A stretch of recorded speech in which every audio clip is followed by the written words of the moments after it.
Praise the Lord. യേശുക്രിസ്തുവിന്റെ പുതിയ നിയമരക്ഷയുടെ ഉപദേശം അഥവാ JCNDFD എന്ന ഈ യൂട്യൂബ് ചാനലിലേക്ക് ഞങ്ങളുടെ ബഹുമാന്യ പ്രേക്ഷകരെ കർത്താവായ യേശുക്രിസ്തുവിന്റെ നാമത്തിൽ സ്വാഗതം ചെയ്യുന്നു.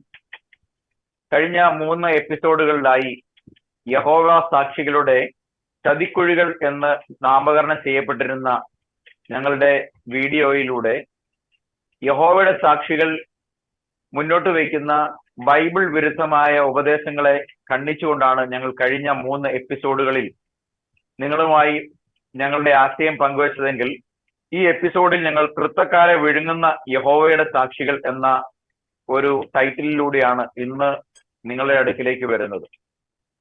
യഹോവയുടെ സാക്ഷികൾ എന്ന് പറയുന്ന ഈ വിഭാഗം ഞങ്ങളുടെ ആമുഖമായ ഇന്നേക്ക് 3 ആഴ്ചകൾക്ക് മുമ്പ് ഞങ്ങൾ സംപ്രേഷണം ചെയ്ത അല്ലെങ്കിൽ അപ്ലോഡ് ചെയ്ത ഒരു വീഡിയോയിൽ യഹോവയുടെ സാക്ഷികളെ കുറിച്ച് ഞങ്ങൾ അല്പമായ ഒരു ഇൻട്രഡക്ഷൻ നൽകിയിട്ടുണ്ടായിരുന്നു.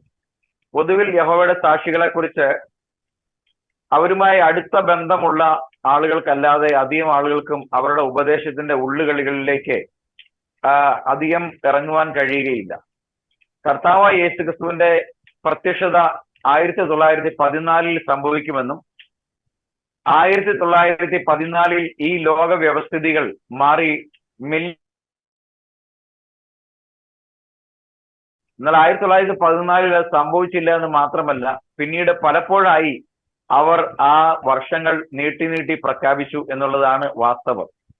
ബൈബിളിൽ മുഴുവൻ ക്രിസ്തീയ സമൂഹങ്ങളും ഏകദൈവ വിശ്വാസികൾ ഒഴികെയുള്ള കത്തോലിക്ക മുതൽ പെന്തക്കോസ്ത്, ബാപ്റ്റിസ്റ്റ്, ബ്രദറൻ സഭകൾ മുഴുവനും ദൈവം ത്രിയേക ദൈവമാണെന്ന് പഠിപ്പിക്കുമ്പോൾ യഹോവയുടെ സാക്ഷികൾ മാത്രം യഹോവ മാത്രമാണ് ദൈവമെന്നും യേശുക്രിസ്തു ദൈവത്തിന്റെ സൃഷ്ടിയിൽ ഒരു സൃഷ്ടി മാത്രമാണെന്നും അത് മിക്കായേലിന്റെ ആൾരൂപമാണെന്നും അവരുടെ ഉപദേശത്തിൽ അവർ പഠിപ്പിക്കുന്നുണ്ട്. എന്നാൽ അവർ അവരുടെ വിശ്വാസത്തിലേക്ക് ഒരു വ്യക്തിയെ സ്നാനം കഴിപ്പിക്കുമ്പോൾ അവർ നിഷേധിക്കുന്ന തൃത്വക്കാർ സ്നാനം കഴിപ്പിക്കുന്ന പിതാവിന്റെയും പുത്രന്റെയും പരിശുദ്ധാത്മാവിന്റെയും നാമത്തിലാണ് അവരും സ്നാനം കഴിപ്പിക്കുന്നത് എന്നുള്ളത് ഒരു വലിയ വിരോധാഭാസമായിട്ടാണ് ഞങ്ങൾക്ക് തോന്നിയിട്ടുള്ളത്. അവർ പിതാവ്, പുത്രൻ, പരിശുദ്ധാത്മാവ് എന്ന ത്രിയേകത്വം അംഗീകരിക്കുന്നില്ല എന്ന് അവർ പ്രസ്താവിക്കുമ്പോൾ തന്നെ അവർ മാത്രമാണ് യഥാർത്ഥ ഏകദൈവ വിശ്വാസികളെന്ന് തങ്ങളെ തന്നെ അവർ ഉയർത്തി കാണിക്കാൻ ശ്രമിക്കുമ്പോൾ തന്നെ വാദമുഖങ്ങളുമായി തിരുവെഴുത്തുകളുമായി അവരെ സമീപിക്കുമ്പോൾ അവർ കേവലം ഒരു മനുഷ്യപുത്രൻ എന്നുള്ള സ്ഥാനം കൊടുത്തിട്ടുള്ള യേശുവിന് ഒരു വലിയ ദൈവത്തിന്റെ താഴെ ഒരു ചെറിയ മിനി ഗോഡ് എന്നുള്ള നിലയിലേക്ക് അവരുടെ സംഭാഷണം മാറി വരുന്നത് ഞങ്ങളുടെ അവരുമായിട്ടുള്ള വ്യക്തി ബന്ധത്തിന്റെ അടിസ്ഥാനത്തിലുള്ള സംഭാഷണങ്ങളിൽ പലപ്പോഴും വെളിപ്പെട്ട് കിട്ടിയിട്ടുണ്ട്. ഏകദൈവ വിശ്വാസികളായ ക്രിസ്ത്യാനികളോട് മാത്രമാണ് അവര് സംസാരിക്കാൻ മെനക്കെടാതിരിക്കുകയുള്ളൂ. ത്രിയേകദൈവ വിശ്വാസികളായ പെന്തക്കോസ്തുകാര് തുടങ്ങിയ എല്ലാ വിഭാഗം ക്രിസ്ത്യാനികളോടും അവർ സ്ഥാപിച്ചു നിൽക്കുന്നത് ബൈബിളിൽ പ്രസ്താവിക്കുന്ന ദൈവം ഏകനാണെന്നും ആ ദൈവത്തെ ഏകദൈവമായി ആരാധിക്കുന്ന ഒരു സമൂഹം തങ്ങൾ മാത്രമേ ഉള്ളൂ എന്ന് അവർ പറയുമ്പോൾ പലപ്പോഴും തൃത്വവാദികളായ പെന്തക്കോസ്തുകാർക്ക് അവരുടെ മുമ്പിൽ ഉത്തരം നൽകാൻ കഴിയാതെ വന്നിട്ടുണ്ട്. എന്നിരുന്നാലും യഥാർത്ഥ അപ്പസ്തോലിക ഉപദേശത്തിൽ വിശ്വസിക്കുന്ന ക്രിസ്ത്യാനികളാകുന്ന ഞങ്ങളെ പോലുള്ള ആളുകളുടെ അടുക്കൽ ഇന്ന് വരെയും യഹോവയുടെ സാക്ഷികൾക്ക് അവരുടെ വാദങ്ങൾ കൊണ്ട് ജയിക്കാൻ കഴിഞ്ഞിട്ടില്ല. എന്റെ വ്യക്തിപരമായ അനുഭവത്തിൽ അവരുടെ എൽഡർ ലെവലിലുള്ള ആളുകളുമായിട്ട് പോലും എനിക്ക് സംസാരിക്കാൻ ഇടയായിട്ടുണ്ട്.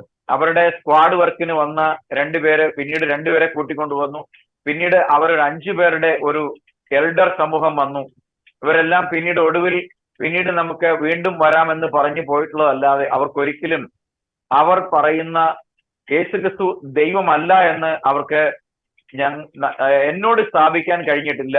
കാരണം ബൈബിൾ വെച്ചുകൊണ്ട് അവർക്ക് സ്ഥാപിക്കാൻ കഴിയില്ല.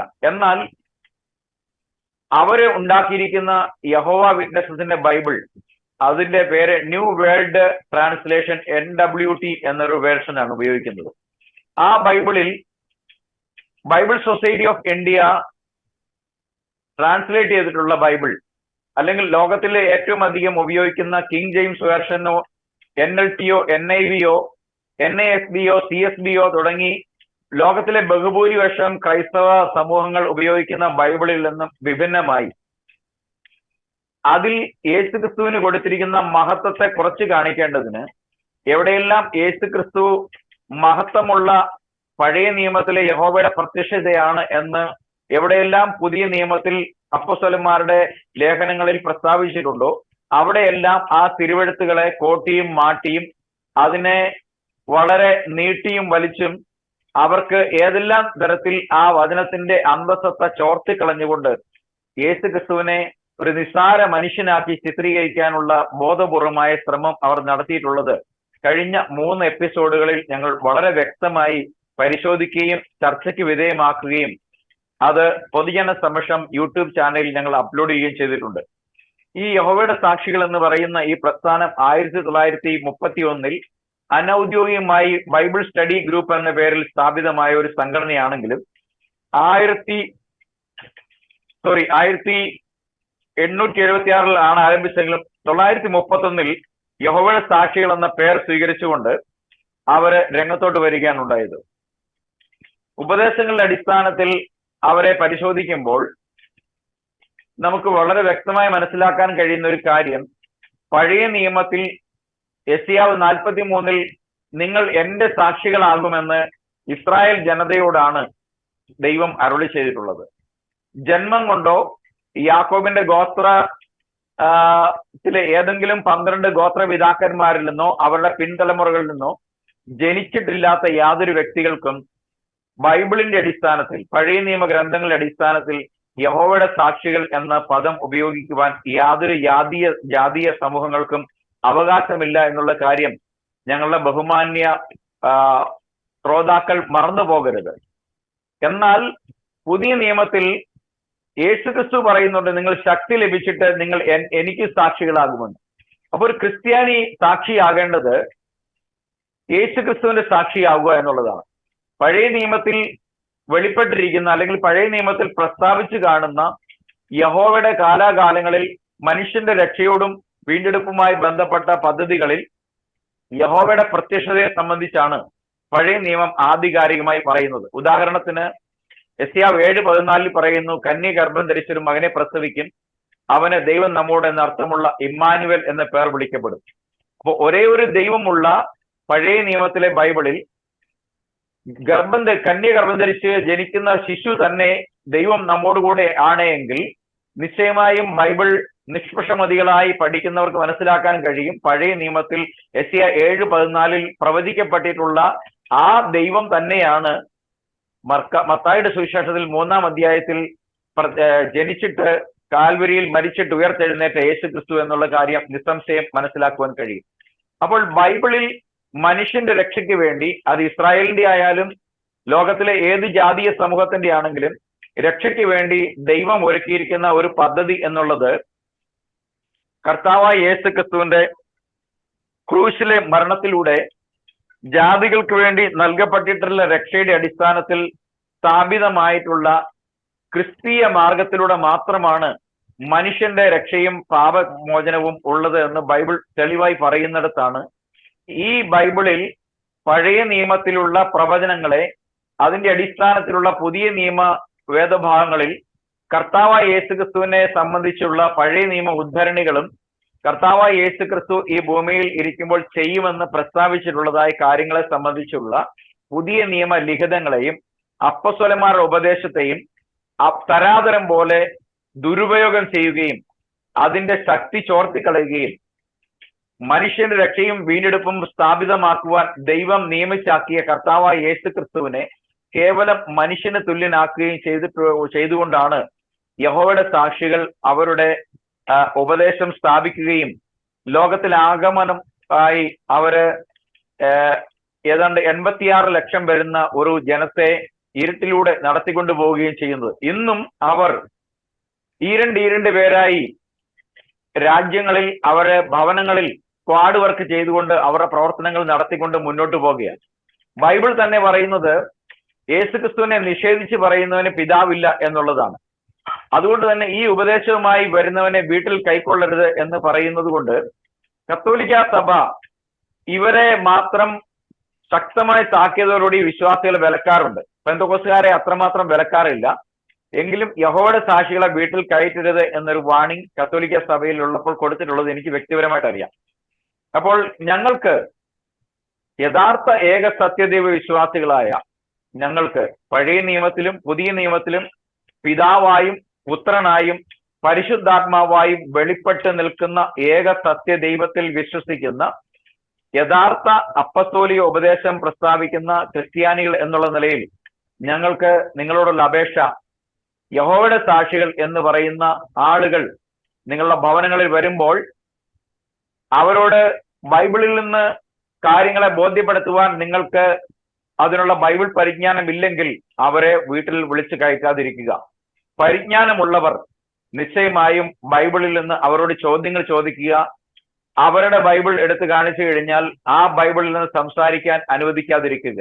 കാരണം ലോകത്തിൽ അവർക്ക് മാത്രമാണ് സെപ്പറേറ്റ് ആയിട്ടുള്ള ഒരു ബൈബിൾ ഉള്ളത്. കത്തോലിക്കർക്ക് ഒരു ബൈബിൾ ഉണ്ടെന്ന് പറഞ്ഞാൽ പോലും അപ്പോക്രിഫ ഗ്രന്ഥങ്ങൾ 7 ആഡ് ചെയ്തിട്ടുണ്ടെന്ന് ഒഴിച്ചാൽ പരിഭാഷയിലെ ലാളിത്യം കൊണ്ടല്ലാതെ സത്യവേദ പുസ്തകമായിട്ടോ ലോകത്തിലെ മറ്റ് ട്രാൻസ്ലേഷനുമായിട്ടോ അവർക്ക് കാര്യമായ വേർതിരിവില്ല. മാത്രമല്ല യേശു ക്രിസ്തുവിന്റെ ദൈവത്വത്തെ അവർ നിഷേധിക്കുന്നില്ല. 66 സ്ഥാനത്ത് 7 പുസ്തകങ്ങൾ ഉത്തര കാനൂനിക ഗ്രന്ഥമായി ആഡ് ചെയ്തു എന്നൊഴിച്ചാൽ ലോകത്തിലുള്ള ഇതര ക്രൈസ്തവ സമൂഹങ്ങൾ എല്ലാവരും ഉപയോഗിക്കുന്ന ബൈബിളിന്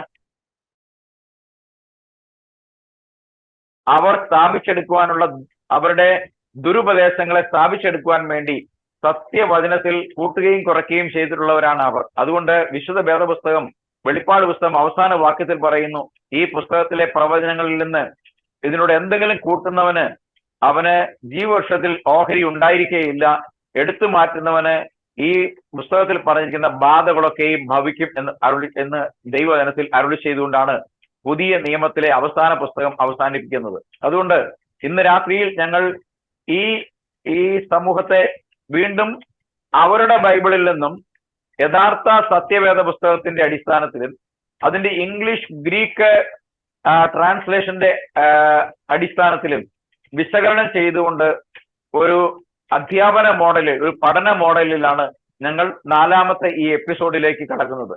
തുടർന്നുള്ള ഭാഗങ്ങൾ കൈകാര്യം ചെയ്യുവാൻ ഞാൻ ബ്രദർ വിൽസൺ ബെഞ്ചമിനെ സമയങ്ങൾ കൈമാറുന്നു. Praise the Lord.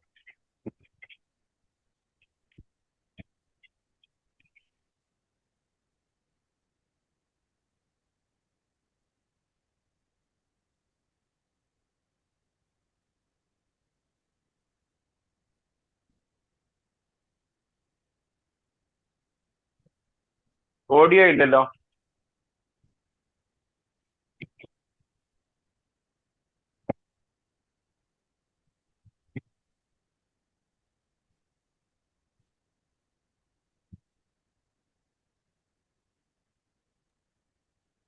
അത് മ്യൂട്ടാണ്.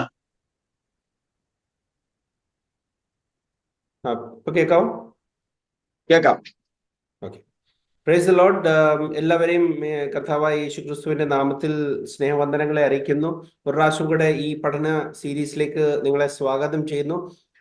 നമ്മൾ ഈ പഠിച്ചുകൊണ്ടിരിക്കുന്നത് യഹോവ സാക്ഷികൾ മാറ്റി എഴുതിയ പല വചനങ്ങൾ, അത് എങ്ങനെയൊക്കെയാണ് അവർ വ്യത്യാസപ്പെടുത്തിയത് എന്നും അത് വെച്ച് നമ്മുടെ വിശ്വാസത്തിൽ വരുവാൻ പറ്റുന്ന ചില വ്യത്യാസങ്ങൾ, അതിനെ പറ്റിയാണ് നമ്മൾ ഈ ദിവസങ്ങളായി പഠിച്ചുകൊണ്ടിരിക്കുന്നത്. അതിൽ കഴിഞ്ഞ ആഴ്ചകളിൽ നമ്മൾ തുടങ്ങിയ ഒരു മെയിൻ ആയിട്ടുള്ള വേഴ്സ് ആയിരുന്നു വചനം ഒരു ദൈവമായിരുന്നു. അപ്പോൾ വചനം ഒരു ദൈവമായിരുന്നു എന്ന് ആണ് യഹോവ സാക്ഷികൾ വിശ്വസിക്കുന്നത്. എങ്ങനെയാണ് ഒരു ദൈവം മാത്രമേ ഉള്ളൂ, അത് യഹോവയാണെന്ന് പറയുന്നവർ എങ്ങനെയാണ് യേശുവിനെ ഒരു ദൈവം എന്ന് പറയുന്നതാണ് നമ്മൾ മലയാളത്തിൽ വായിക്കുമ്പോൾ അത് മനസ്സിലാകാത്തത്. ഇംഗ്ലീഷിൽ അവർ ഗോഡ്സ് എന്ന പദവിയാണ് ഉപയോഗിക്കുന്നത്. ഗോഡ്സ് എന്ന പദവി സാധാരണ ജീവിച്ചിരിക്കുന്ന മനുഷ്യരും അവരിൽ ഉള്ള ശക്തികളെയും ഐഡന്റിഫൈ ചെയ്യുന്നതാണ് ലോർഡ്സ് അല്ലെങ്കിൽ ഗോഡ്സ് എന്നുള്ള ആ ഒരു പദം. ഇന്ന് നമ്മൾ തുടർന്ന് പഠിക്കുവാൻ പോകുന്നത് ഈ വചനങ്ങളിൽ നമ്മൾ കാണുന്നു, പലപ്പോഴും ഞങ്ങൾ തൃത്വക്കാരോട് സംസാരിക്കുമ്പോഴും അവർക്കും ഈ കാര്യങ്ങൾ അവരിൽ വന്ന് കയറിയിട്ടുണ്ടെന്നുള്ള ഒരു കാര്യം നമുക്ക് വ്യത്യസ്തമായി കാണാം. യഹോവ സാക്ഷികൾ അത് ബൈബിളിനകത്ത് തിരുത്തി എഴുതിയിട്ടുണ്ടെങ്കിലും ഈ ഒരു വചനങ്ങൾ നമ്മൾ കാണുമ്പോൾ ഇന്ന് നമുക്കറിയാം തൃത്വക്കാരും വിശ്വസിക്കുന്ന ഏകദേശം ഇതുപോലൊക്കെ തന്നെയാണ്. യേശു ഒരു നമ്പർ 2 ദൈവം ആണെന്നാണ് അവർ തൃത്വക്കാരും വിശ്വസിക്കുന്നത്. അപ്പം നമുക്കിതിനെ വിശകലനം ചെയ്യാൻ വേണ്ടി ആദ്യം പാസ്റ്റർ അബ്രഹാം കുട്ടിയെ ക്ഷണിക്കാം. ഫിലിപ്പിയൻസ് 2 ദൈവത്വവും മനുഷ്യത്വവും, അതായത് യേശുവിന്റെ ദൈവത്വവും മനുഷ്യത്വവും മാറ്റി കാണിക്കുന്ന ആ ഒരു വചനത്തെ പറ്റിയാണ് ഈ ഫിലിപ്പിയൻസ് 2:5 മുതൽ ഉള്ള വാക്യങ്ങൾ നമ്മളോട് സംസാരിക്കുന്നത്. അപ്പം അതിനെപ്പറ്റി സംസാരിക്കാൻ പാസ്റ്റർ അബ്രഹാം കുട്ടിയെ ക്ഷണിക്കുന്നു. എല്ലാ മെമ്പേഴ്സിനും ഈ ലൈവ് ശ്രവിക്കുന്ന എല്ലാ സൗരസന്മാർക്കും യേശുക്രിസ്തുവിന്റെ വലിയൊരു നാമത്തിൽ എന്റെ സ്നേഹവന്ദനം. ഇവിടെ ഫിലിപ്പിയർ 2-ാം അധ്യായത്തിന്റെ 5-ാം വാക്യത്തിൽ പറയുന്നു, ക്രിസ്തു യേശുവിലുള്ള ഭാവം തന്നെ നിങ്ങളിലും ഉണ്ടായിരിക്കട്ടെ. അവൻ ആരാണ്? ക്രിസ്തു യേശു തന്നെ. ദൈവരൂപത്തിലിരിക്കെ ദൈവത്തോടുള്ള സമത്വം മുറുകെ കൊള്ളണം എന്ന് വിചാരിക്കാതെ ദാസരൂപം എടുത്തു, മനുഷ്യ സാദൃശ്യത്തിലായി തന്നെത്താൻ ഒഴിച്ചു, വേഷത്തിൽ മനുഷ്യനായി വിളങ്ങി, തന്നെത്താൻ താഴ്ത്തി മരണത്തോളം, ക്രൂശിലെ മരണത്തോളം തന്നെ അനുസരണമുള്ളവനായിരുന്നു. ഇവിടെ പറയുമ്പോൾ അവൻ ദൈവരൂപത്തിലിരിക്കെ, ആര്? യേശു ക്രിസ്തു. ആ ദൈവരൂപം എന്ന് പറയുന്നത് സ്വർഗത്തിൽ സ്വർഗീയ ജീവികൾക്ക് കാണുന്ന രീതിയിൽ കെറൂബുകൾ അല്ലെങ്കിൽ പിന്നെ ദൂതന്മാര്, ജീവികൾ, അവർക്ക് കാണാവുന്ന ഒരു രൂപമുണ്ട് സ്വർഗത്തിൽ. അത് യെശയ്യാവ് പറയുമ്പോൾ ഉയർന്നും പൊങ്ങിയുമുള്ള സിംഹാസനത്തിൽ ഇരിക്കുന്നത് കണ്ടു. അതുപോലെ തന്നെ എസെക്കിയേൽ കണ്ടു. അപ്പോൾ അവിടെ ഒരു ദൈവം മാത്രമേ സ്വർഗത്തിലുള്ളൂ. അതിനുവേണ്ടി അവന് തുല്യനായി വേറെ ഒരു ദൈവം അവിടെ ഇല്ല. പക്ഷേ യഹോവ സാക്ഷികളും തൃത്വക്കാരും പറയുന്നത് ദൈവം ഒരുവനുണ്ട്, എന്നാൽ യേശുക്രിസ്തു എന്ന ദൈവം ആ ദൈവമാണ് ഭൂമിയിലേക്ക് വന്നെന്നാണ് പറയുന്നത്. പക്ഷേ ദാറ്റ് ഈസ് അട്ടർ ഫൂളിഷ്നെസ്. എന്തുകൊണ്ടെന്നാൽ ഞാൻ 2 വാക്യങ്ങൾ നിങ്ങളുടെ മുമ്പിൽ വായിച്ചു കേൾപ്പിക്കാം. യെശയ്യാ ചാപ്റ്റർ 40:25 and 46:5. 40:25 പറയുന്നു, to whom then you will liken me, all shall be equal, said the Holy One. അപ്പോൾ പരിശുദ്ധനായ ഏക ദൈവം പറയുന്നു, എന്നോട് ആരോട് സദൃശനാക്കും?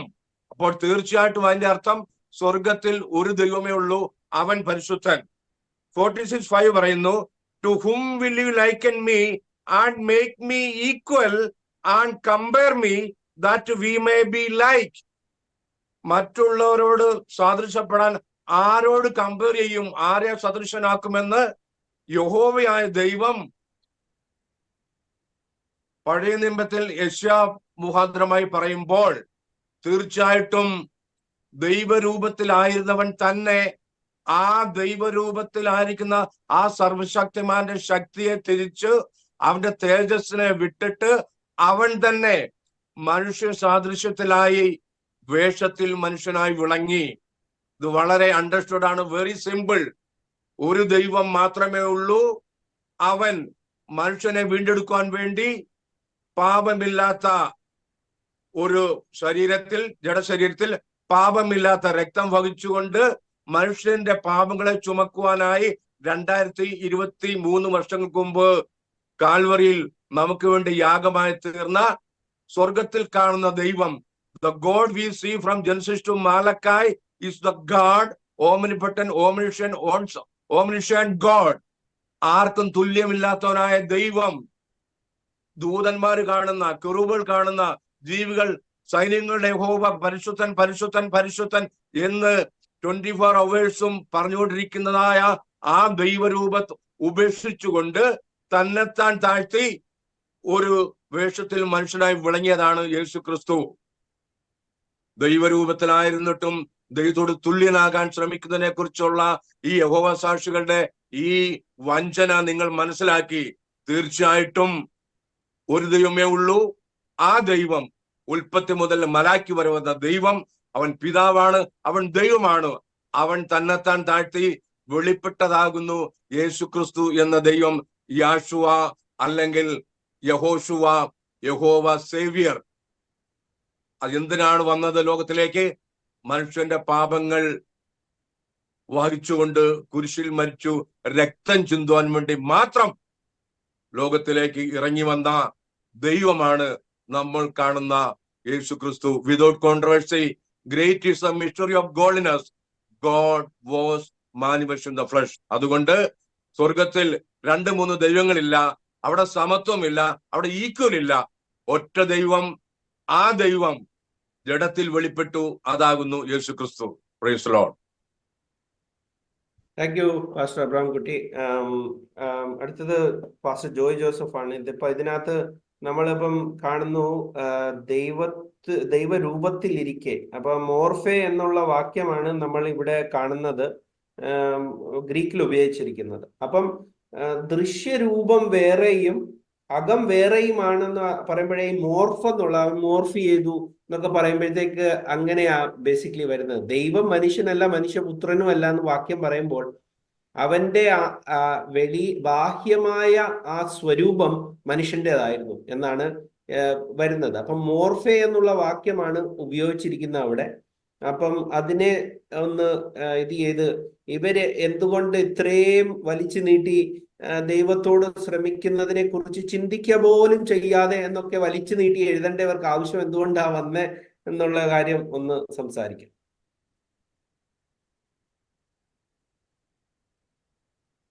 Praise the Lord. ഇവിടെ ഫിലിപ്പ് ലേഖനം 2-ാം അധ്യായത്തിന്റെ 5-ാം വാക്യം, കർത്താവിന്റെ ദാസൻ അബ്രഹാംകുട്ടി പാസ്റ്റർ പറഞ്ഞ പോലെ തന്നെ ഇവിടെ കാണുന്ന അവൻ ദൈവരൂപത്തിൽ ഇരിക്കെ എന്ന് പറഞ്ഞാൽ ദൈവരൂപത്തിൽ തന്നെ അവൻ ഇരിക്കുമ്പോൾ അവൻ ചെയ്യുന്ന ചില മറ്റു പ്രവൃത്തികളെ കുറിച്ച് അവിടെ കാണുന്നത്. ദൈവരൂപത്തിൽ ആ രൂപത്തിൽ തന്നെ കണ്ടിന്യൂ ചെയ്യുകയാണ്, അതിന് മാറ്റം വരുന്നില്ല. അപ്പം ദൈവരൂപം എന്ന് പറഞ്ഞാൽ ബൈബിൾ പഠിപ്പിക്കുന്ന ദൈവരൂപം, ദൈവത്തിന് ഒരു രൂപയേ ഉള്ളൂ. ദൈവം മനുഷ്യനെ സൃഷ്ടിച്ചപ്പോൾ ദൈവം തന്റെ രൂപത്തിൽ സൃഷ്ടിച്ചു എന്നാണ്. തന്റെ രൂപം ഏതാണെന്ന് ചോദിച്ചാൽ അതിന് വ്യക്തമായിട്ടുള്ള മറുപടി റോമർ 5:14 തന്നെയാണ്. അവിടെ പറയുന്നത് വരുവാനുള്ളവന്റെ രൂപം. അതാരുടെ രൂപ? ദൈവത്തിന്റെ രൂപ. ആത്മാവായ ദൈവത്തിന് രൂപമില്ല, പക്ഷേ താൻ രൂപം എടുക്കാൻ പോകുന്ന ഭാവിയിൽ ആ രൂപത്തിലാണ് സൃഷ്ടിച്ചത്. ആ രൂപം ബൈബിൾ പഠിപ്പിക്കുമ്പോൾ കൊലോസ്യർ 1:15 2 കൊരിന്ത്യർ 4-ാം അധ്യായം നമ്മൾ വായിക്കുമ്പോൾ യേശു ക്രിസ്തു അദൃശ്യനായ ദൈവത്തിന്റെ ദൃശ്യരൂപമെന്നാണ്.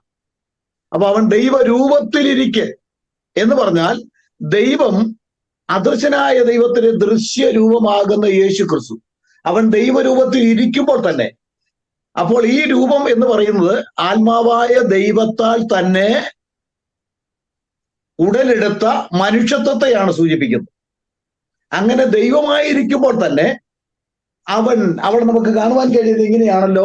അതിന്റെ 5-ാം വാക്യം ഇവിടെ നമ്മൾ കാണുന്ന അവൻ ദൈവരൂപത്തിൽ ഇരിക്കെ ദൈവത്തോടുള്ള സമത്വം മുറുകെ പിടിച്ചുകൊള്ളണമെന്ന് വിചാരിക്കാതെ എന്ന് പറഞ്ഞാൽ ദൈവരൂപത്തിൽ തന്നെ അവൻ ഇരിക്കുമ്പോൾ അവൻ ദൈവം എന്നുള്ള അവന്റെ ദൈവം എന്നുള്ള ആ നിലയിൽ നിന്ന് എന്ന് പറഞ്ഞാൽ അത് പൂർണ്ണമായിട്ട് വിടുന്നില്ല. എന്നാൽ ആ രീതിയിൽ തന്നെ അവൻ ഇടപെടാതെ അവൻ ദാസരൂപം എടുത്തു, വേഷത്തിൽ മനുഷ്യനായി വിളങ്ങി എന്ന് പറഞ്ഞാൽ അവനല്ലാതെ മറ്റൊരു ദൈവമില്ല. അവൻ ദൈവരൂപത്തിൽ തന്നെ ഇരിക്കുമ്പോൾ, അതേ അവസ്ഥയിൽ തന്നെ ഇരിക്കുമ്പോൾ, അവൻ ദൈവമായിരിക്കുമ്പോൾ താൻ ദൈവം എന്നുള്ള ആ ഭാവം, ദൈവം എന്നുള്ള ദൈവത്തിന്റെ ആ പദവിയിൽ തന്നെ തുടരാതെ ആ പദവിയിൽ നിന്ന് അവൻ മനുഷ്യനെ രക്ഷിക്കുവാൻ വേണ്ടി ദാസരൂപം എടുത്ത് വേഷത്തിൽ മനുഷ്യനായി വിളങ്ങി. ഇതിനെയാണ് ഇവിടുത്തെ യഹോവ സാക്ഷിക്കാരും തൃത്വബന്ധക്കോസുകാരും കൂട്ടിക്കളയുന്നത്. ഒരു സംഗതി ശരിയാണ്, ഇവിടുത്തെ യഹോവ സാക്ഷിക്കാരൻ പരാജയപ്പെട്ടു പോയിട്ടുണ്ടെങ്കിൽ കർത്താവായ യേശു ക്രിസ്തു ദൈവമാണ് എന്ന് ശക്തമായി വചനത്തിന്റെ തെളിവെടുത്ത് പറയുന്നവരുടെ അടുക്കൽ മാത്രമേ അവർ പരാജയപ്പെട്ടും അവര് പോയിട്ടുള്ളൂ.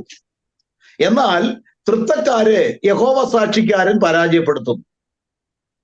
മറ്റൊരു സംഗതി, തൃത്തക്കാരുടെ മറ്റൊരു വിഷയം നമ്മൾ ചിന്തിക്കുമ്പോൾ, അവർ നമ്മുടെ അടുക്കൽ വരുമ്പോൾ യേശുവും യഹോവയും രണ്ടാണെന്ന് പറയുകയും യഹോവ സാക്ഷിക്കാരന്റെ അടുക്കൽ ചെല്ലുമ്പോൾ യേശു യഹോവയും ഒന്നാണെന്നുള്ള ബൈബിളിലെ തെളിവ് അവരെടുത്ത് കാണിച്ചു കൊടുക്കും. നമുക്ക് ഇങ്ങനെയുള്ള അവസരവാദം പോലെ നിൽക്കേണ്ട ആവശ്യമില്ല. അവൻ ദൈവമായിരിക്കുമ്പോൾ തന്നെ ദൈവം ദൈവത്തിന്റെ ആ ദൈവം എന്നുള്ള അവന്റെ ആ പദവി, അതാണ് നമുക്ക് ആ പദവിയിൽ നിന്ന് അവരൊരു മനുഷ്യരൂപം എടുത്തു നമ്മളെ രക്ഷിക്കാൻ കടന്നു വന്നതിനെ കുറിച്ചാ അവിടെ വിശുദ്ധ ബൈബിൾ നമ്മെ പഠിപ്പിക്കുന്നത്. അതിനെയാണ് ദുർവ്യാഖ്യാനം ചെയ്യുന്നത്. യേശു ക്രിസ്തുവിനെ ഏതെല്ലാം നിലകളിൽ തരം താഴ്ത്താമോ അതിനുവേണ്ടി യഹോവ സാക്ഷികൾ എന്ന് പറയുന്ന കൊടും ദുരുപദേശകരും യഹോവ സാക്ഷി അല്ലെന്ന് പറഞ്ഞുകൊണ്ട് യഹോവ സാക്ഷിയുടെ പേരിൽ യഹോവയെ മാത്രമേ ദൈവമുള്ളൂ, യേശു ദൈവമല്ല എന്ന് പഠിപ്പിക്കുന്ന കൊടും ദുരുപദേശകര് ഇന്ന് മുൻപോട്ട് പോയിക്കൊണ്ടിരിക്കുകയാണ്. ഇതിന്റെ മധ്യത്തിൽ യേശു ക്രിസ്തു ആരാണെന്നുള്ള യഥാർത്ഥ വെളിപ്പാടാണ് ഞങ്ങൾ കർത്താവിന്റെ കൃപയിൽ ആശ്രയിച്ചുകൊണ്ട് ഈ ചാനലിലൂടെ നൽകുന്നത്. അതുകൊണ്ട് യേശു ക്രിസ്തു എന്ന് പറഞ്ഞാൽ അവൻ ദൈവമായിരിക്കെ തന്നെയാണ് അവൻ വേഷത്തിൽ മനുഷ്യനായി ഈ ലോകത്തിലേക്ക് കടന്നു വന്നത് എന്ന് പറഞ്ഞുകൊണ്ട് എന്റെ വാക്കിൽ നിർമ്മിക്കുന്നു. Thank you very much pastor. അപ്പോൾ നമുക്ക് ഇനി ആ ഒരു ഭാഗം തന്നെ കുറച്ചുകൂടെ മുന്നോട്ട് നീങ്ങുമ്പോഴുള്ള ഫിലിപ്പിയർക്കുള്ള ലേഖനത്തിനകത്ത് പറയുമ്പോൾ ഇതിനെയും ആ ഒരു അടുത്ത വാക്യങ്ങളെയും കൂടെ ചേർത്ത് പറയുന്ന രീതിയിൽ നമുക്ക് സംസാരിക്കാൻ. തുടർന്ന് ഇവിടെ മോർഫ് എന്ന വാക്യത്തിന്റെ ആ ശരിയായിട്ടുള്ള അർത്ഥമാണ് ഔട്ട്വേർഡ് ഫോം, അതായത് ബാഹ്യ ദൃശ്യ രൂപം എന്ന് വരുന്ന ആ വാക്കാണ് അവിടെ വളരെ കറക്റ്റ് ആയിട്ട് എഴുതിയിരിക്കുന്നത്. ദൈവം അദൃശ്യനാണ്, ദൈവത്തെ കാണുവാൻ സാധിക്കത്തില്ല, എന്നാൽ ദൈവം മനുഷ്യനുമല്ല, മനുഷ്യപുത്രനുമല്ല എന്നു സംഖ്യാപുസ്തകം 23:19 പറയുന്നു. എന്നാൽ കാണാൻ പറ്റുന്ന ഒരു ദൃശ്യരൂപം, അതായത് അവൻ അദൃശ്യനായ ദൈവത്തിന്റെ ദൃശ്യമായ രൂപം. കൊളോസ്യർക്ക് എഴുതിയ ലേഖനം 1 പറയുന്നു അവൻ അദൃശ്യനായ ദൈവത്തിന്റെ ദൃശ്യരൂപം എന്ന് വളരെ വ്യക്തമായിട്ട് പറയുന്നു. അപ്പോൾ ഞാൻ ഈ ഒരു ഭാഗവും സൈമണിനെ കാണിച്ചുകൊണ്ട് മുന്നോട്ട് പോവുകയാണ്. അടുത്ത ഒരു ഇതില് നമുക്ക് ജോസ് പാസ്റ്ററിന്റെ അടുക്കെ പോകാം. 9 മുതലുള്ള വാക്യത്തെ പറ്റി തുടർന്ന് നമുക്ക് സംസാരിക്കാം.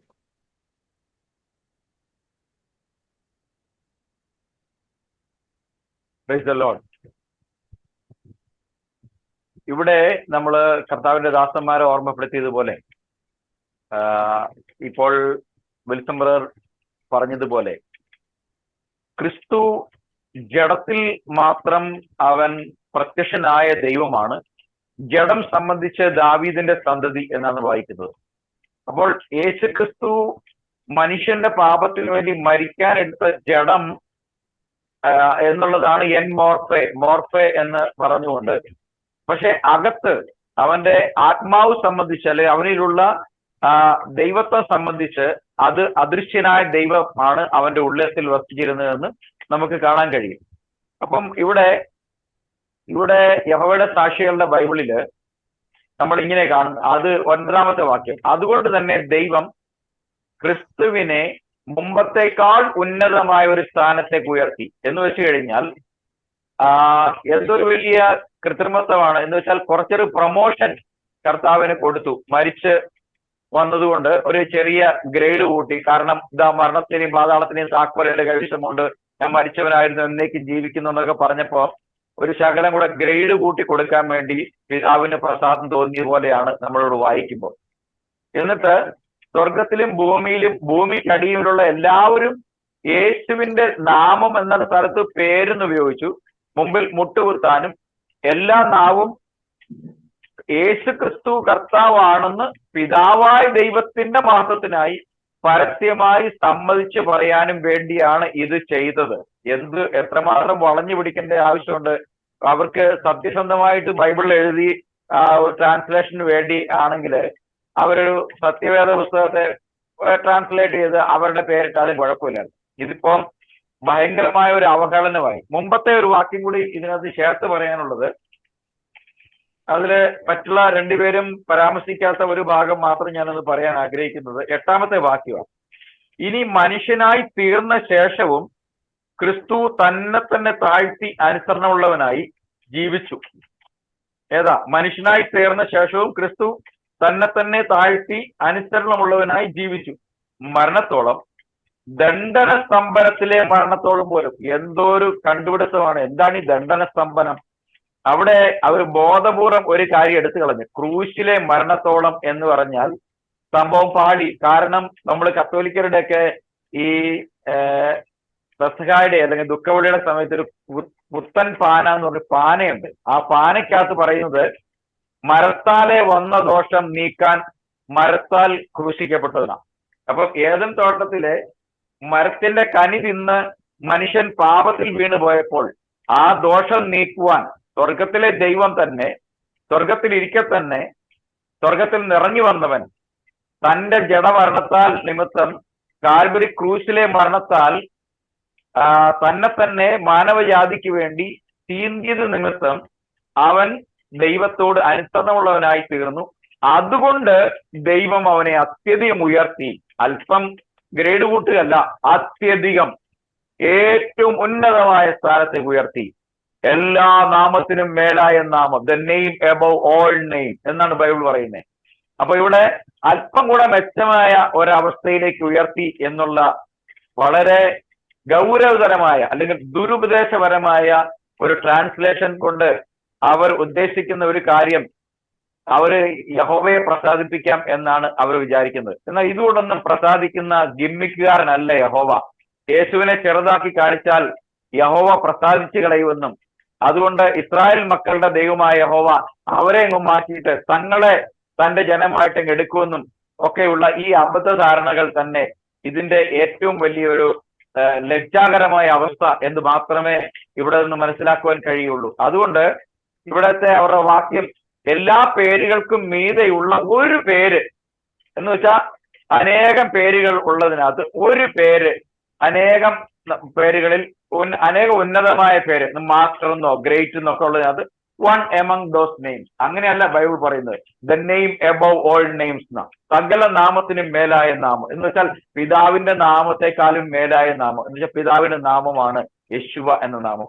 ആ നാമം നൽകി എന്ന് പറയാതിരിക്കേണ്ടതിന് കുറച്ചുകൂടി മെച്ചമായ ഒരു നാമം നൽകി എന്ന് പറഞ്ഞുകൊണ്ട് ജഡത്തിൽ പ്രത്യക്ഷമായ അല്ലെങ്കിൽ പ്രത്യക്ഷത സംബന്ധിച്ച് മാത്രം മനുഷ്യരൂപത്തിലായ ആ ഏക ദൈവത്തെയാണ് ഇവർ പിതാവായ ഒരു ദൈവത്തെയും ഒരു മിനി ദൈവമായി, കുട്ടി ദൈവമായ യേശുവിനെയും ഇവിടെ കൊണ്ടുവയ്ക്കുകയും ഒപ്പം ദണ്ഡന സ്തംഭനം എന്ന വായിക്കൊള്ളാത്ത വാക്കുകൾ ചേർത്ത് പിടിച്ച് ഇതൊക്കെ എഴുതി വെച്ച്, ഇത് ഈ കഴിഞ്ഞ കാലങ്ങളൊന്നും ഞങ്ങളൊന്നും പരിശോധിച്ചിരുന്നില്ല.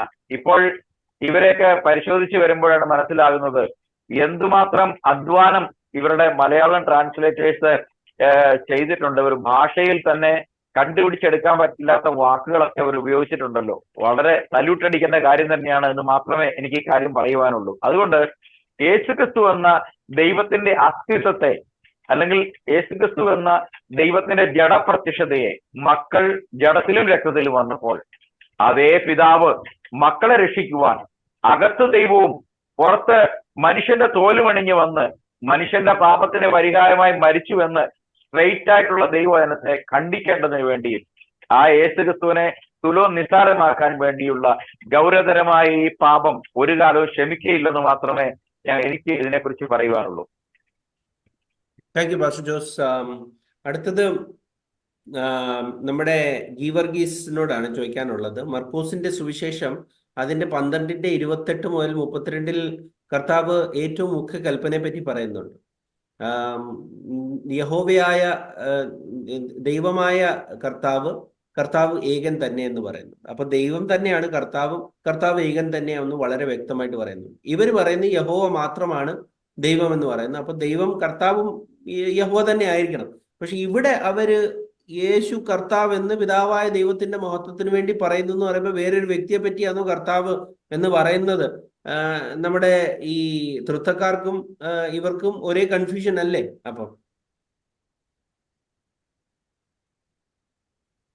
സൗണ്ട് സൗണ്ട്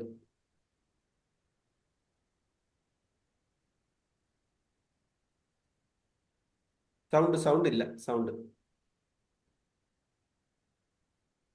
വോയിസ് ഇല്ല. മ്യൂട്ട് ചെയ്ത് അൺമ്യൂട്ട് ചെയ്യുക. Okay, praise lord. എന്നോട് ചോദിച്ച ചോദ്യം ഇതാണ്. മർക്കോസിന്റെ സുവിശേഷത്തിൽ പറയുന്ന പോലെ ഏക കർത്താവ്, അല്ലെ, ഏക കർത്താവ് എന്നുള്ള കാര്യത്തെ കുറിച്ചാണ്. അപ്പം ഭൂമിയിൽ യേശു കർത്താവ് തന്റെ ശുശ്രൂഷ ചെയ്യുമ്പോഴെല്ലാം തന്നെ അത് യേശു കർത്താവിനെ എല്ലാവരും കർത്താവ് തന്നെയായിരുന്നു വിളിച്ചുകൊണ്ടിരുന്നത്. വലിയ വ്യത്യാസങ്ങളൊന്നും തന്നെ ഉണ്ടായിരുന്നില്ല അക്കാര്യത്തിൽ. അതായത് രണ്ടാമതൊരു കർത്താവ് നമുക്കില്ല. ഒരു യഹോവയായ കർത്താവ് എന്ന് നമ്മൾ പഴയ നിയമത്തിലും യഹോവയായ ദൈവത്തെ നമ്മൾ വിളിക്കുന്നുണ്ട്. അപ്പം ഒരു കർത്താവേ നമുക്കുള്ളൂ, കർത്തൃത്വം നടത്തുന്ന ഒരു കർത്താവേ നമുക്കുള്ളൂ. രണ്ടും മൂന്നും കർത്താവൊന്നും ഇല്ല. അതുകൊണ്ട് തന്നെയാണ് യേശുക്രിസ്തു അത് പറഞ്ഞത്, കർത്താവ് ഏക കർത്താവാണ്, മുഖ്യ കൽപ്പന ഇസ്രായേലിനെ കേൾക്കുക, നമ്മുടെ ദൈവമായ കർത്താവ് ഏക കർത്താവ് എന്നാണ് അവിടെ പറഞ്ഞിരിക്കുന്നത്. അപ്പൊ നമുക്ക് ഒന്നും രണ്ടും കർത്താക്കന്മാരില്ല, ഒറ്റ കർത്താവേ നമുക്കുള്ളൂ. അതായത് അത് പറഞ്ഞിട്ട് പറഞ്ഞു, നിന്റെ ദൈവമായ കർത്താവിനെ നീ പൂർണ്ണ ഹൃദയത്തോടും പൂർണ്ണ ആത്മാവോടും പൂർണ്ണ മനസ്സോടും പൂർണ്ണ ശക്തിയോടും സ്നേഹിക്കണമെന്നാകുന്നു എന്നവിടെ രേഖപ്പെടുത്തിയത്. അപ്പം ആ കൽപ്പന തന്നെ കൊടുത്തിരിക്കുന്നത് തന്നെ എന്താണ്?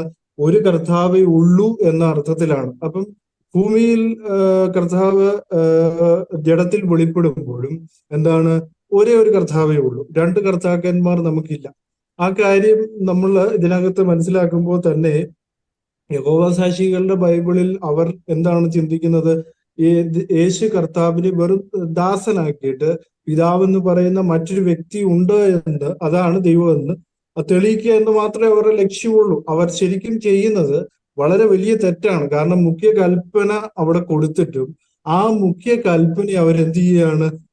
വൃഥാവാക്കുകയാണ്. എന്താണ്? അവർ വലിയൊരു തെറ്റാണ് ചെയ്യുന്നത്. കാരണം അവരുടെ ബൈബിളുകളിൽ അങ്ങനെ എഴുതി വെച്ച് ഒത്തിരി ആളുകളെ നരകത്തിലേക്ക് കൊണ്ടുപോകുന്ന ഒരു സുവിശേഷമാണ് അവർ പ്രചരിപ്പിച്ചുകൊണ്ടിരിക്കുന്നത്. വളരെ തെറ്റായ, അതായത് അറിവില്ലാത്ത മനുഷ്യർ അതിൽ ചെന്ന് പെടുകയും അത് മനസ്സിലാക്കുവാൻ അവർക്ക് കഴിയാതെ വരികയും ചെയ്യും. അപ്പൊ അങ്ങനെ വരുമ്പോൾ തന്നെ നമ്മൾ മനസ്സിലാക്കേണ്ട കാര്യം എന്താണ്? ദൈവം ഏകനാണ്. ആ ഏകനായ ദൈവം ജഡത്തിൽ വെളിപ്പെട്ടതാണ്. തിമോഥെയുടെ ലേഖനത്തിൽ പറയുന്നത് പോലെ എന്താണ്? 3:16 പറയുന്ന പോലെ ദൈവം ജഡത്തിൽ വെളിപ്പെടുകയായിരുന്നു. ആ വെളിപ്പെടില് വിപരീതമായിട്ടാണ് ഇവരുടെ പഠിപ്പീരെന്ന് പറയുന്നത്. യേശു ക്രിസ്തു ഒരു ദാസൻ മാത്രം, പുത്രൻ മാത്രമാണ് എന്ന് പറയുമ്പോൾ തന്നെ എന്താണ്? ആ ദൈവത്തെ തോമസ് വിളിച്ചത് എന്താണ്? എന്റെ കർത്താവും എന്റെ ദൈവമായുള്ളവ എന്നാണ്. അപ്പൊ രണ്ട് ദൈവങ്ങൾ നമുക്കുണ്ടോ? രണ്ട് ദൈവങ്ങൾ നമുക്കില്ല എന്ന് നമുക്ക് അവിടെയും മനസ്സിലാക്കുക. രണ്ട് ദൈവവും ഇല്ല. ആ ദൈവം ജഡത്തിൽ വെളിപ്പെട്ടതാണ്. അപ്പൊ ആ ദൈവത്തിൽ വിശ്വസിക്കുക എന്നുള്ളതാണ്. ആ യേശു ക്രിസ്തുവിനെ വിശ്വസിക്കുമ്പോൾ പിതാവായ ദൈവത്തെ വിശ്വസിക്കുന്ന പോലെ തന്നെയാണ്. കാരണം രണ്ടും ഒരാൾ തന്നെയാണ്. ഞാനും പിതാവ് ഒന്നാവുന്നു, എന്നെ കണ്ടവൻ പിതാവിനെ കണ്ടിരിക്കുന്നു എന്ന് പറയുമ്പോൾ തന്നെ എന്താണ്? ദൈവം ജഡത്തിൽ വെളിപ്പെട്ടതാണ്. സഖിയ പുസ്തകത്തിൽ പറയുന്നത് പോലെ ദൈവം മനുഷ്യനുമല്ല, മനുഷ്യപുത്രനുമല്ല, എന്താണ്? വേഷത്തിൽ മനുഷ്യനാവുകയായിരുന്നു എന്ന് വളരെ വ്യക്തമായിട്ട് പൗലോസ് അപ്പോസ്തലൻ രേഖപ്പെടുത്തി വെച്ചിരിക്കുന്നതായിട്ട് നമുക്ക് കാണുവാനായിട്ട് സാധിക്കും. നമുക്കപ്പോൾ ഒരു കർത്താവേ നമുക്കുള്ളൂ എന്നുള്ള കാര്യത്തിൽ നമ്മൾ എത്തിച്ചേരുന്നു. ഉത്തരം എല്ലാവർക്കും മനസ്സിലായെന്ന് തോന്നുന്നു. Thank you very much brother Geevarghese. ഇനിയും സൈമണിനോടാണ്. ഇംഗ്ലീഷിനകത്ത് അത്രയ്ക്ക് വലിയ വ്യത്യാസങ്ങൾ വരുത്തിയിട്ടില്ലെങ്കിലും ചെറിയ വ്യത്യാസങ്ങൾ മാത്രമേ വരുത്തിയിട്ടുള്ളൂ. അതിനോട് അനുബന്ധിച്ച് നമുക്ക് സംസാരിക്കാം ഈ വചനങ്ങൾ. Praise the Lord. ഈ ഫിലിപ്പീൻസ് 2-നകത്ത് നമ്മൾ നോക്കുമ്പോഴത്തേക്ക് in the form of God എന്ന് പറഞ്ഞിട്ടുണ്ട്. അപ്പൊ in the form of God എന്ന് പറയുമ്പോഴത്തേക്ക് ഗോഡിന് വേറെ ഒരു പുത്രന്റെ ഫോം ഇല്ല, ഗോഡിനുള്ള ഒരു ഫോമേ ഉള്ളൂ. അപ്പം God in the form of God എന്ന് പറഞ്ഞു കഴിഞ്ഞാൽ അവൻ ദൈവമായിരുന്നു എന്നുള്ള കാര്യം തന്നെ പറയുന്നത്. അപ്പം നമുക്ക് ഇനി ഇതിനകത്ത് കുറച്ച് ചിന്തിക്കാനുള്ള കാര്യമുണ്ട്. ഇപ്പൊ ലൂസിഫറിന്റെ കാര്യം നമ്മൾ ചിന്തിക്കുമ്പോൾ ലൂസിഫർ ആരുടെ തുല്യനാവാനാ നോക്കിയത്? അവിടെ രണ്ട് വ്യക്തികളുണ്ട്, ദൈവത്തിന്റെ ഫോമിൽ രണ്ട് വ്യക്തികൾ അവിടെ ഉണ്ടെങ്കിൽ ലൂസിഫർ ആരെയായിരുന്നു ക്രോസ് ചെയ്യാൻ നോക്കിയത്? ഇപ്പൊ പുത്രനും അവിടെ ഉണ്ടായിരുന്ന, അതും ദൈവമായിട്ടുണ്ടായിരുന്നെങ്കിൽ ലൂസിഫർ ആദ്യമേ പുത്രനെ അല്ലേ ഒന്ന് ഡിഫീറ്റ് ചെയ്യേണ്ട കാര്യത്തിനകത്ത്, എന്നിട്ട് വേണമല്ലോ പിതാവിന്റെ അടുത്തോട്ട് വരാൻ. അപ്പൊ അവിടെ നമ്മൾ കാണുന്നതെന്ന് പറഞ്ഞാൽ അവിടെ ഒരുത്തൻ മാത്രമേ ഉള്ളൂ. ആ ഒരുത്തനെയാണ് ആ ഒരു ഒരുത്തനെയാണ് ലൂസിഫർ ഡിഫീറ്റ് ചെയ്യാൻ നോക്കിയത്. അങ്ങനെയാണ് ലൂസിഫറിനെ എടുത്ത് ഈ ഭൂമിയിലോട്ട് എറിയുന്നതും നമ്മൾ കാണുന്ന ആ ഭാഗങ്ങളൊക്കെ നമ്മൾ മനസ്സിലാക്കണം. പക്ഷെ ഇവിടെ ഒരു കാര്യം നമ്മൾ മനസ്സിലാക്കേണ്ടത് പറഞ്ഞാൽ 2:7 ഒരു സർവന്റിന്റെ കാര്യം പറയുന്നത്, in the form of A servant. അപ്പൊ ഒരു സർവന്റ് ഉണ്ട്. അപ്പൊ ഈ സർവന്റ് കാണാൻ വേറെ വ്യക്തിയാണെന്നുള്ള കാര്യം മാത്രം നമുക്ക് അവിടെ നമുക്ക് മനസ്സിലാക്കാൻ ഒക്കുകയാണെങ്കിൽ തന്നെ ഇവരുടെ ഈ ശ്രമിക്കുന്ന ഈ ശ്രമങ്ങളെല്ലാം നമുക്ക് മാറ്റാൻ പറ്റും. അതിനുവേണ്ടി നമ്മൾ വായിക്കേണ്ട ഒരു ഭാഗം എന്ന് പറഞ്ഞു കഴിഞ്ഞാൽ ഐസയ 43:10 മുതൽ 11 വാക്യം വായിക്കുമ്പോഴത്തേക്ക് അവിടെ നമ്മൾ കാണുന്നതെന്ന് പറഞ്ഞു കഴിഞ്ഞാൽ ലോർഡ് പറയുക, and my servant whom I have chosen, that he may know and believe me and understand that I am he. ഞാൻ തന്നെ അവനാവുന്നു. ഈ സർവന്റ് എന്ന് പറഞ്ഞു കഴിഞ്ഞാൽ ഈ സർവന്റ് വേറൊരു വ്യക്തിയല്ല, ആ സർവന്റ് ഞാൻ തന്നെയാണ്. ആ ഗോഡ് ഫോം ഉള്ളത് വേറൊരു ആളല്ല, അല്ലെങ്കിൽ വേറൊരു വ്യക്തിയല്ല, വേറൊരു പുത്രനല്ല. ആ ജഡമാണ്. ജഡത്തിൽ പ്രത്യക്ഷപ്പെട്ടപ്പോഴാണ് പുത്രനായി തീരുന്നത്. അല്ലാതെ ഇത് സർവന്റ് എന്ന് പറയുന്നത് വേറൊരു അതുകൂടെ ക്ലിയർ ആക്കുക. ഐസയ 43:10-11 ക്ലിയർ ആക്കുക. Before me there was no God formed. അപ്പം ഫോം ഓഫ് ഗോഡ് എന്ന് പറയുമ്പോഴത്തേക്ക് വേറൊരു ഗോഡ് ഫോം ഇല്ലെന്ന് കൂടെ വ്യക്തമായിട്ട് പറയുന്നുണ്ട്. അപ്പൊ വേറൊരു വ്യക്തി അവിടെ ഇല്ല. Okay, neither shall there be after me. അപ്പൊ അത് കഴിഞ്ഞിട്ടും വേറൊരു ഗോഡിന്റെ ഫോം ഉണ്ടാകാൻ പോകുന്നില്ല. even I am the Lord, beside me there is no savior. അപ്പൊ ഈ സർവന്റ് നമ്മളുടെ രക്ഷകനാണെന്ന് നമ്മൾ വിചാരിച്ച് വേറൊരു വ്യക്തിയാണെന്ന് വിചാരിച്ചു കഴിഞ്ഞാൽ ഇവിടെ പറയുന്നത് beside me there is no saviour. വേറൊരു രക്ഷിതാവും ഇല്ല, ഞാൻ തന്നെ. അത് നമുക്ക് വ്യക്തമാക്കുന്ന എവിടാന്ന് കഴിഞ്ഞാൽ ഐസയ 60:16 വായിക്കുമ്പം, you shall know that I the lord, I am your saviour and your redeemer, the mighty one. ആ ദൈവം തന്നാണ് ജഡത്തിൽ പ്രത്യക്ഷപ്പെട്ട് ആ ജഡത്തിലുള്ള രൂപം, ആ ഇതിനാണ് സർവന്റ് എന്ന് വിളിക്കുന്നത്. ആ സർവന്റ് വേറൊരു വ്യക്തിയല്ല, അത് ദൈവം തന്നെയാണ് ജഡത്തിൽ പ്രത്യക്ഷപ്പെടുക. ആത്മാവായ ദൈവം ജഡത്തിൽ പ്രത്യക്ഷപ്പെടുക. അതുമല്ല, നമ്മൾ ഇവരുടെ യഹോവ സാക്ഷിക്കാരുടെ ഈ യഹോവ എന്നുള്ള പേര് നമ്മൾ ആക്ട്സ് 4:12 നമുക്ക് പറയുന്നുണ്ട്, neither is there salvation in any other, for there is none other name under heaven given amongst men. അപ്പം വേറൊരു നാമം നമുക്ക് നൽകപ്പെട്ടിട്ടില്ല. ഈ യഹോവ എന്നുള്ള നാമം യഹൂദന്മാര് തന്നെ ഉപയോഗിക്കാത്ത ഒരു നാമമാണ്. അപ്പൊ ഈ യഹൂദന്മാർ ഉപയോഗിക്കാത്ത നാമം ആവുമ്പോഴത്തേക്ക്, അതുമല്ല നമ്മൾ പുതിയ നിയമത്തിൽ കാണുന്നെന്ന് പറഞ്ഞാൽ യേശു ഒരു പ്രാവശ്യമെങ്കിലും യഹോവയുടെ നാമം എടുത്തിട്ടില്ല. ഓക്കെ, അപ്പം യഹൂദന്മാർ ഉപയോഗിക്കാത്ത നാമം യഹൂദന്മാർ ദ ലോർഡ് എന്ന് യൂസ് ചെയ്യുന്നു, അഡോണായി എന്ന് യൂസ് ചെയ്യുന്നു. പക്ഷെ വിലക്കപ്പെട്ട നാമം, അവർക്ക് 500 വർഷം മുമ്പേ വിലക്കപ്പെട്ട നാമമാണ്. അപ്പൊ അങ്ങനെ വരുമ്പോഴത്തേക്ക് ഈ യഹോവയുടെ നാമം എന്ന് പറഞ്ഞിട്ട് ഈ ഒരു ഗ്രൂപ്പ് ഉണ്ടാക്കിയിട്ട് പുതിയൊരു ബൈബിളും അടിച്ചു വെച്ചിട്ട് അതിനകത്ത് കുറെ ചേഞ്ചും ഉണ്ടാക്കി വെച്ചിട്ട് അത് യേശു ഒരു പുത്രൻ മാത്രമാണെന്നുള്ള കാര്യം തെളിയിക്കാൻ നോക്കുന്നത് അവർക്ക് സാധാരണ ബൈബിൾക്ക് സാധിക്കാത്തതുകൊണ്ടാണ് അവർക്ക് വേറെ ബൈബിൾ ഉണ്ടാക്കേണ്ടി വരുന്നത്. അതുകൊണ്ട് ഈ വചനം വെച്ച് അത് നമ്മൾ കാണുന്നെന്ന് പറഞ്ഞു കഴിഞ്ഞാൽ സ്വർഗത്തില് യേശുവിന്റെ നാമത്തിന്റെ മുമ്പെയാണ് എവറി നീ ഷുഡ് ബൗ ഡൗൺ എന്നാ പറഞ്ഞിരിക്കുന്നത്. അപ്പം എല്ലാ മുട്ടുകളും മടങ്ങും. അപ്പൊ സ്വർഗത്തിലുള്ള ആരൊക്കെ ഉണ്ട്, അപ്പൊ പിതാവ് വേറൊരു വ്യക്തിയായിട്ട് അവർ കരുതുകയാണെങ്കിൽ ആ പിതാവിനും കുനിയേണ്ടി വരും. ആ പിതാവും ഈ ഒരു ഇതിനെപ്പറ്റി നമ്മൾ മനസ്സിലാക്കണം. അതുപോലെ ഈ ഗ്ലോറിയുടെ കാര്യം പറയുമ്പോഴത്തേക്ക് ഇവിടെ ഐസയ 42:8 ലോർഡ് പറയുന്നുണ്ട്, I am the lord and that is my name. Lord എന്റെ നാമമാണ്. Okay, and my glory I will not give to another. വേറൊരാൾക്ക് ഞാൻ എന്റെ ഗ്ലോറി കൊടുക്കത്തില്ലെന്നാ പറഞ്ഞത്. അപ്പം ഈ ഗ്ലോറി കൊടുക്കാത്ത വരുമ്പോഴത്തേക്ക് തന്നെ ജീസസ് പറയുന്നുണ്ട്, യോഹന്നാന്റെ സുവിശേഷം 17:5 പറയുന്നുണ്ട്, and now O father glorify thou me with thine own self, with the glory which I had with thee before the world was. അപ്പൊ ആ സെയിം ഗ്ലോറിയിൽ എന്നെ തിരിച്ചാക്കാനാ പറയുന്നത്. അപ്പൊ ആ ഗ്ലോറി വിട്ടിട്ട് വന്നതാണ്. ആ ഗ്ലോറിയിൽ തന്നെ ഉള്ള ഒരു ദൈവത്തിന്റെ കാര്യം തന്നെ പറയുന്നത്. ആ ഗ്ലോറി വിട്ടിട്ട് വേഷത്തിൽ മനുഷ്യനായെന്ന് പറയുമ്പോഴത്തേക്ക് ആ ഉന്നത സ്ഥാനത്ത് നിന്ന് താഴോട്ട് വരികയും ആ സ്ഥാനത്തോട്ട് തന്നെ തിരിച്ചു പോകുന്ന കാര്യമാണ് സംസാരിക്കുന്നത് നമ്മള്. അല്ലാതെ വേറൊരു സ്ഥാനം, ഒരു സുപ്പീരിയർ പൊസിഷൻ ഒന്നുമല്ല. ആ ദൈവത്തിന്റെ സെയിം ഗ്ലോറിയിലോട്ട് തിരിച്ചു പോവുക, പിതാവിന്റെ സെയിം ഗ്ലോറിയിലോട്ട് തിരിച്ചു പോവുക. വേഷത്തിൽ മനുഷ്യനായെന്ന് പിന്നെ ഗ്ലോറിഫൈഡ് ഗോഡ് ആവുക. അതുകൊണ്ടാണ് നമ്മൾ ഇതിനകത്ത് കാണുന്നതെന്ന് പറഞ്ഞാൽ ഇനി അടുത്ത വചനത്തിനകത്ത് നമ്മൾ അത് കവർ ചെയ്യുന്നുണ്ട്. അതെ അതെ, പിതാവിന്റെ സിംഹാസനത്തിലിരിക്കുന്നു. ആ പിതാവിന്റെ സിംഹാസനത്തിലേക്ക് അവിടെ രണ്ടുപേരല്ല ഇരിക്കുന്നത്, ഒരു വ്യക്തിയാണ് ഇരിക്കുന്നത്. ആ ദൈവത്തിന് പുത്രനാണ്, കാണപ്പെടാത്ത ദൈവത്തിന്റെ സ്വരൂപമാണ്. പുത്രൻ എന്ന് പറഞ്ഞു കഴിഞ്ഞാൽ ജഡത്തിലുള്ള രൂപം, ആ രൂപത്തിന്റെ കാര്യമാണ് പറയുന്നത്, അല്ലാതെ അവിടെ ഒരു ജഡവും ഇരിക്കുന്നില്ല സിംഹാസനത്തിൽ.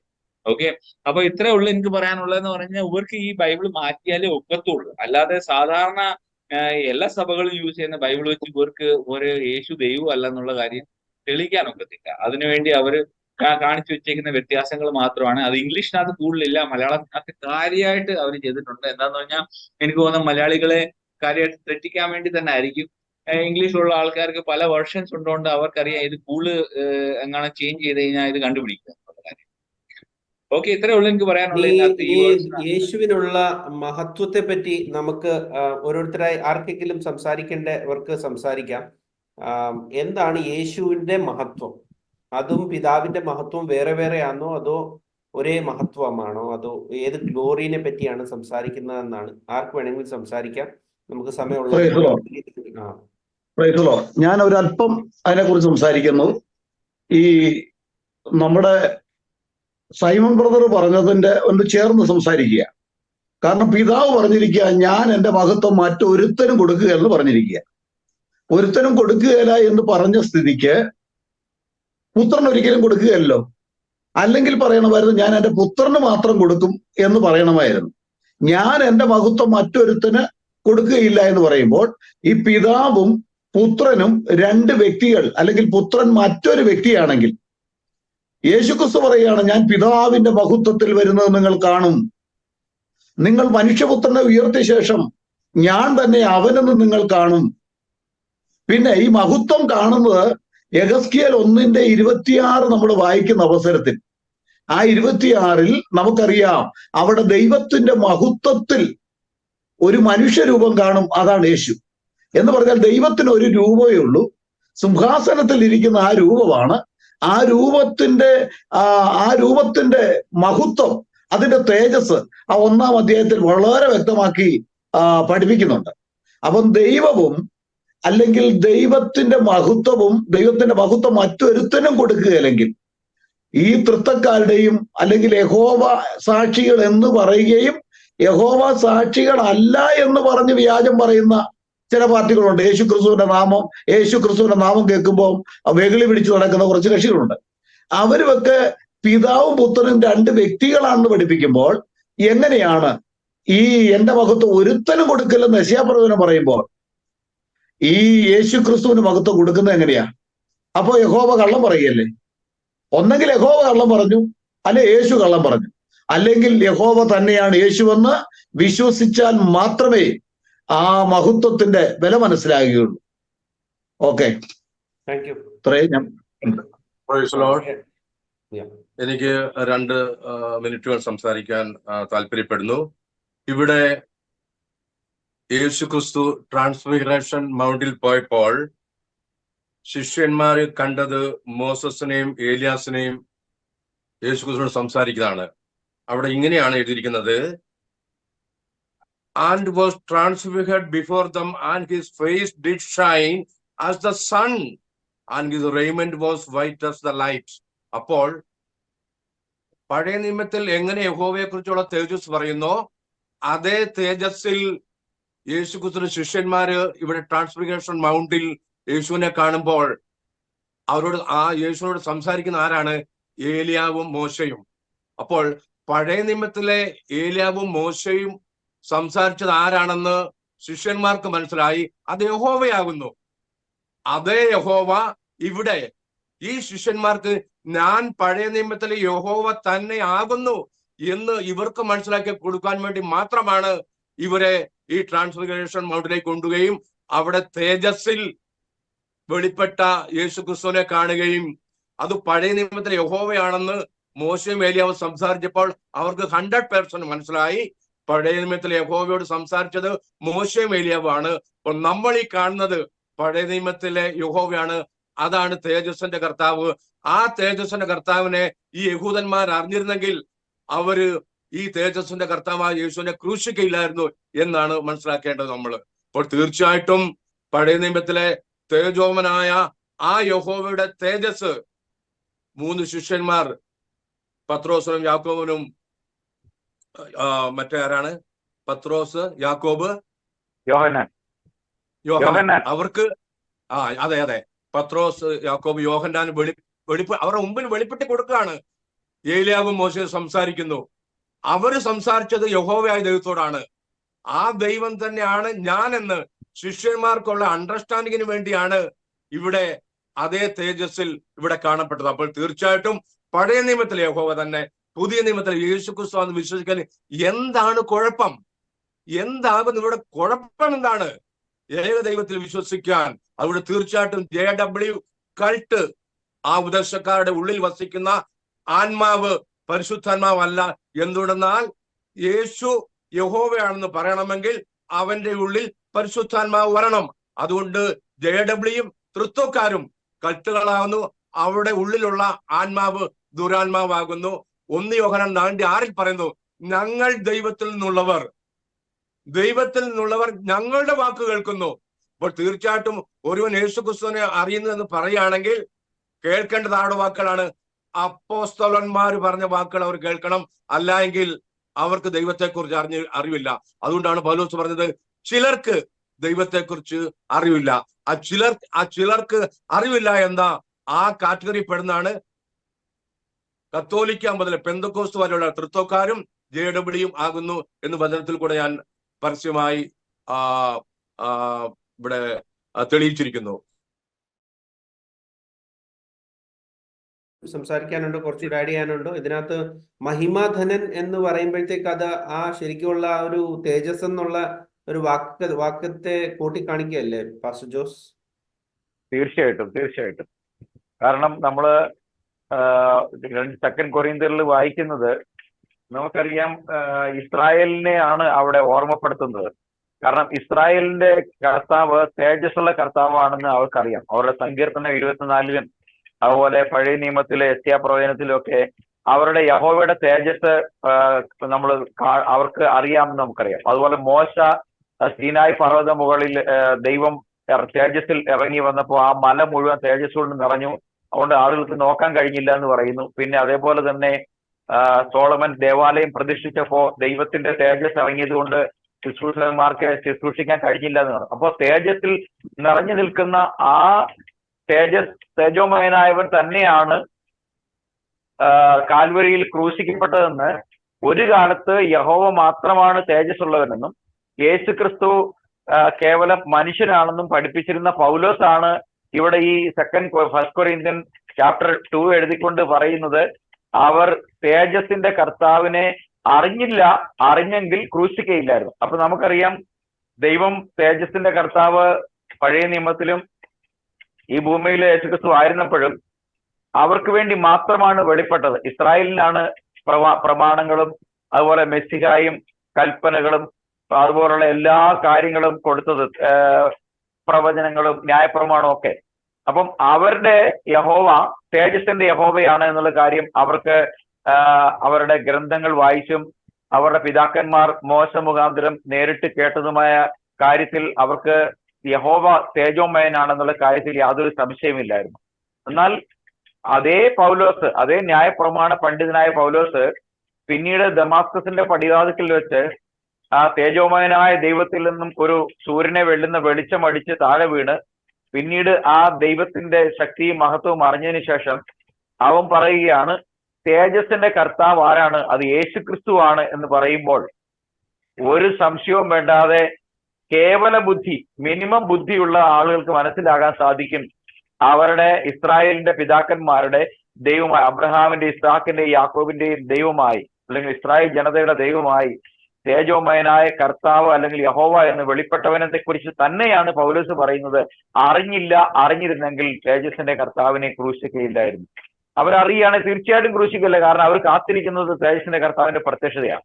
അപ്പൊ അവർക്കറിയാതെ പോയത് ഇന്നും പെന്തക്കോസ്തുകാർക്കും കത്തോലിക്കർക്കും ഈവൻ യഹോവയുടെ സാക്ഷികൾക്കും അതുപോലെ ഈ ക്രിസ്റ്റാഡെൽഫിയൻസിനും ആർക്കും ഇന്നും മനസ്സിലായിട്ടില്ല എന്ന് പറയേണ്ടി വരുമ്പോൾ ഇവർ ഏത് വിധേനയാണ് ബൈബിൾ പഠിക്കുന്നത്, ഇവരുടെ ബൈബിൾ പഠനത്തിന്റെ രീതി എന്താണ് എന്നുള്ള കാര്യത്തെ പോലും നമുക്ക് ആശങ്കയോടെ നോക്കി കാണേണ്ടി വരും. കാരണം അവരെല്ലാം അധികം പെന്തക്കോസ്റ്റൽ വരെയുള്ളവർ ഉപയോഗിക്കുന്ന അതേ ബൈബിൾ ഉപയോഗിച്ചിട്ട് ദൈവം ക്രിസ്തുവാണ് ആ യഹോവയുടെ തേജസ്സിന്റെ പ്രത്യക്ഷത എന്ന് വളരെ വ്യക്തമായിട്ട് പറയുന്നു. 2 കൊരിന്ത്യർ 4 പറയുന്നത് ദൈവപ്രതിമയായ ക്രിസ്തുവിന്റെ തേജസ്സുള്ള സുവിശേഷം അറിയാതിരിക്കേണ്ടതിനെ പിശാച് അവരുടെ ഹൃദയങ്ങളെ കുരുടാക്കിയെന്ന്.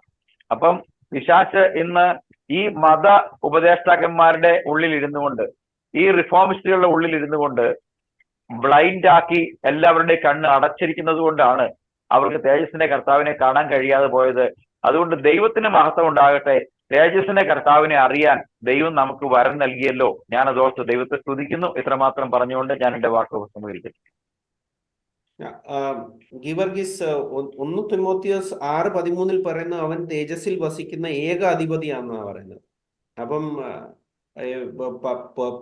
നമ്മൾ പ്രവാചകന്മാർ നോക്കുമ്പോൾ പ്രവാചകന്മാർ സാക്ഷ്യപ്പെടുത്തുന്നു എസെക്കിയേലിന്റെ പ്രവചനത്തിൽ അവൻ ഏകൻ മാത്രമാണ്, അവൻ തേജസ്സിൽ വസിക്കുന്നവൻ ഏകൻ മാത്രമാണ്. അപ്പോസ്തലനായ പൗലോസും പിന്നെ നമ്മളോട് കാണിച്ചു തരുന്നു അവൻ വെളിച്ചത്തിൽ വസിക്കുന്ന, ആർക്കും കാണാൻ പറ്റാത്ത വെളിച്ചത്തിൽ വസിക്കുന്ന ഏക അധിപതിയാണെന്ന്. അപ്പം ഇതും നമുക്കൊരു വിരോധാഭാസമല്ലേ ഇവിടെ നമ്മൾ കാണുന്നത്? ഇവര് പറയുന്ന വേറെ ഒരു വ്യക്തിയായിട്ട് കർത്താവിനെ മഹിമാധനൻ ആയ കർത്താവെന്ന് വേറെ ഒരു വ്യക്തിയായിട്ട് കാണുമ്പോൾ അതൊരു വിരോധാഭാസം തന്നെയല്ലേ? Voice mute. Praise lord. കർത്താവിനെ രണ്ടാമത്തെ വ്യക്തിയായിട്ട് കാണുന്നത് ഒരു വിരോധ ആഭാസം തന്നെയാണ്. കാരണം ദൈവം ഏകനാണ്. അപ്പോ ആ ദൈവം തന്നെ പറയുന്നു, യോഹന്നാന്റെ സുവിശേഷം 8-ാം പറയുന്നു, ഞാൻ അവനാണെന്ന് വിശ്വസിച്ചില്ലെങ്കിൽ നിങ്ങൾ നിങ്ങളുടെ പാപങ്ങളിൽ മരിക്കുമെന്നാണ് പറയുന്നത്. അപ്പൊ യേശുക്രിസ്തു തന്നെ പറഞ്ഞിട്ടുണ്ട്, കാരണം എന്നെ കണ്ടവൻ പിതാവിനെ കണ്ടിരിക്കുന്നു എന്ന് പറഞ്ഞിരിക്കുമ്പോ ആ വെളിച്ചം, അതായത് യോഹന്നാന്റെ സുവിശേഷം നമ്മൾ ആദ്യ ഭാഗങ്ങളിൽ പഠിക്കുമ്പോൾ, യോഹന്നാന്റെ സുവിശേഷം 1-ാം അധ്യായമൊക്കെ പഠിക്കുമ്പോൾ അവിടെ നമുക്ക് കാണുവാനായിട്ട് കഴിയുന്ന ഒരു കാര്യം എന്ന് പറയുന്നത് അല്ലെ, അവിടെ എഴുതിയിരിക്കുന്നത് ഇങ്ങനെയാണ്, അവൻ വെളിച്ചമായിരുന്നില്ല, വെളിച്ച സാക്ഷ്യം പറയുവാൻ വന്നവനത്രേ, ഏത് മനുഷ്യനെയും പ്രകാശിപ്പിക്കുന്ന സത്യ വെളിച്ചം ലോകത്തിലേക്ക് വന്നുകൊണ്ടിരുന്നു, അവൻ ലോകത്തിലുണ്ടായിരുന്നു, ലോകം അവൻ മുഖാന്തരം ഉളവായി, ലോകമോ അവനെ അറിഞ്ഞില്ല, അവൻ സ്വന്തത്തിലേക്ക് വന്നു, സ്വന്തമായവരോ അവനെ കൈക്കൊണ്ടില്ല എന്ന് അവിടെ കാണുന്നു. അപ്പം ദൈവം ത്തെ പറയുമ്പോൾ തന്നെ അവൻ വെളിച്ചമായിരുന്നു എന്ന് തന്നെയാണ് യോഹന്നാന് അവിടെ സ്ഥാപിക്കുവാനായിട്ട് ശ്രമിക്കുന്നത്. നമ്മളിപ്പോ 2 കൊരിന്ത്യരിൽ നമ്മൾ വന്നപ്പോഴും അത് 1 കൊരിന്ത്യരിൽ നമ്മൾ 2:7 നമ്മൾ വായിച്ചപ്പോഴും അവിടെ കണ്ടത് തേജസ്സിന്റെ കർത്താവിനെ അവർ ക്രൂശിക്കുകയില്ലായിരുന്നു എന്നവിടെ രേഖപ്പെടുത്തിയിരിക്കുന്നു. അപ്പൊ തേജസ്സിന്റെ കർത്താവ് എന്ന് പറഞ്ഞപ്പോൾ സങ്കീർത്തനങ്ങളുടെ പുസ്തകം 24:10 നമ്മൾ വായിക്കുമ്പോൾ, സങ്കീർത്തനങ്ങളുടെ പുസ്തകം 24:10 നമ്മൾ വായിക്കുമ്പോൾ അവിടെ ഇങ്ങനെയാണ് കാണുന്നത്, മഹത്വത്തിന്റെ രാജാവ് ആർ, സൈന്യങ്ങളുടെ യഹോവ തന്നെ എന്നവിടെ രേഖപ്പെടുത്തിയിരിക്കുന്നു. അപ്പം യഹോവയും യേശു ഒരാൾ തന്നെയാണ് എന്നുള്ള കാര്യത്തിലേക്കാണ് വരുന്നത്. മഹത്വത്തിന്റെ രാജാവ് സൈന്യങ്ങളുടെ യഹോവ തന്നെയാണ് എന്നും അവിടെ രേഖപ്പെടുത്തിയിരിക്കുന്നത് നമുക്ക് കാണുവാനായിട്ട് സാധിക്കുന്നുണ്ട്. അതുപോലെ തന്നെ 1 കൊരിന്ത്യർ 2:7 നമ്മൾ അതേ കാര്യം തന്നെ നമ്മൾ അതിനെക്കുറിച്ച് വീണ്ടും പരാമർശിക്കുമ്പോൾ തന്നെ അതിന്റെ ഒരു വാക്യം കൂടി ഞാൻ വായിച്ചു നിർത്തുവാൻ ആഗ്രഹിക്കുകയാണ്. പ്രവർത്തികളുടെ പുസ്തകം 7:2 നമ്മൾ വായിക്കുന്നുണ്ട്. പ്രവർത്തികളുടെ പുസ്തകം 7:2 പറയുന്നത് ഇങ്ങനെയാണ്, 2-ാമത്തെ വാക്യത്തിലാണ്, നമ്മുടെ പിതാവായ അബ്രഹാം ഹാരാനിൽ വന്ന് പാർക്കും മുമ്പേ മെസൊപ്പൊത്താമ്യയിൽ ഇരിക്കുമ്പോൾ തന്നെ തേജോമനായ ദൈവം അവന് പ്രത്യക്ഷനായി. അപ്പം ഇതെല്ലാം ഒരാൾ തന്നെയാണ് എന്നുള്ള ഒരു ഇതിലേക്കാണ് നമ്മൾ വിരൽ ചൂണ്ടുന്നത് എന്നുള്ളതാണ് നമുക്ക് മനസ്സിലാക്കാനായിട്ട് സാധിക്കുന്നു. അപ്പൊ തേജോമയനായ കർത്താവിനെ ക്രൂശിക്കുകയില്ലായിരുന്നു എന്ന് പറയുമ്പോൾ തന്നെ അവർ കാത്തിരുന്നത് ആരെയായിരുന്നു? യേശുക്രിസ്തുവിനെ ആയിരുന്നു അവർ കാത്തിരുന്നത്. പക്ഷെ അവർ വിചാരിച്ചു കൊണ്ടിരുന്നത് എന്താണ്? യേശുക്രിസ്തു ഒരിക്കലും ഒരു തച്ചന്റെ വീട്ടിൽ ജനിക്കുകയില്ല എന്നുള്ള ഒരു ചിന്ത അവരെ ഭരിച്ചിരുന്നു. ആ കർത്താവ് രാജകുടുംബത്തിലായിരിക്കും ജനിക്കുക എന്നൊക്കെ അവർ ചിന്തിച്ചുകൊണ്ടിരുന്നു. അതുകൊണ്ടായിരിക്കാം ഇവൻ തച്ചന്റെ മോനല്ലേ, മറിയെ നമുക്കറിയില്ലേ, ഇവരെയൊക്കെ പറയുമ്പോൾ തന്നെ കർത്താവിനെ അവർക്ക് വിശ്വസിക്കാൻ കഴിയുന്നുണ്ടായിരുന്നില്ല. അവരുടെ മനസ്സ് ഒരിക്കലും കർത്താവ് ഇങ്ങനെ ആയിരിക്കും, ദൈവം ഇങ്ങനെ പ്രത്യക്ഷപ്പെടുമെന്ന് അല്ലെങ്കിൽ ഭൂമിയിൽ ജനിക്കുമെന്ന് അവർക്കൊരിക്കലും വിശ്വസിക്കാൻ കഴിയുന്നതിന് അപ്പുറമായിരുന്നു. കാരണം അവർ വിചാരിച്ച് രാജകുടുംബത്തിലായിരിക്കും, ദാവീദൊക്കെ രാജകുടുംബത്തിലല്ലേ ജനിച്ചത്. അപ്പൊ അതായിരുന്നു അവരുടെ ചിന്ത. അതുകൊണ്ടായിരിക്കാം തേജോമനായ കർത്താവിനെ അവരെന്ത് ചെയ്തില്ല, വിശ്വസിച്ചില്ല. അതില് അവരെന്ത് ചെയ്തു, ഉറച്ചു നിന്നു. കാരണം തേജോമനായ കർത്താവ് അല്ല എന്ന് അവർ യേശു ക്രിസ്തുവിനെ വിചാരിച്ചു കാണും എന്നാണ് എനിക്ക് തോന്നുന്നത്. ആൻസർ എല്ലാവർക്കും മനസ്സിലായെങ്കിൽ ഞാൻ വേറെ എന്തെങ്കിലും സൈമൺ ആഡ് ചെയ്യാനുണ്ടോ? നമുക്ക് എനിക്ക് ഇതിനകത്ത് ആ സ്ലൈഡ് ഒന്ന് ഇംഗ്ലീഷിൽ കാണിക്കുക. ഓക്കെ, ഇതിനകത്ത് നമ്മൾ നോക്കുമ്പോഴത്തേക്ക്